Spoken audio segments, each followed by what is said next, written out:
বলিউড অভিনেতা নওয়াজউদ্দিন সিদ্দিকী এই মুহূর্তে নিজের আসন্ন ছবি কোস্টাওয়ের প্রচারে বেশ ব্যস্ত রয়েছেন তিনি। সেই ছবির প্রচারে সংবাদ মাধ্যমের মুখোমুখি হন অভিনেতা। সম্প্রতি এক সাক্ষাৎকারে বলিউড ইন্ডাস্ট্রি নিয়ে কথা বলেছেন নওয়াজউদ্দিন। ইন্ডাস্ট্রিকে সরাসরি চোর বলে কটাক্ষ করেন তিনি। নওয়াজের ভাষ্যে এখানে সৃজনশীলতার অভাব রয়েছে।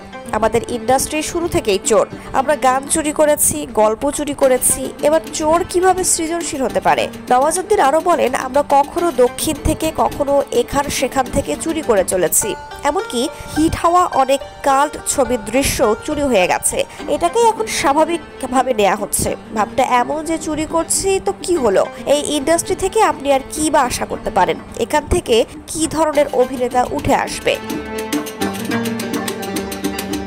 অভিনেতা বলেন, যারা আসবেন তারাও সেই একই ধরনেরই হবেন। সেই কারণেই অনুরাগ কাশ্যপের মতো অভিনেতা ও পরিচালকরা ভালো কাজ করা ছেড়ে দিচ্ছেন।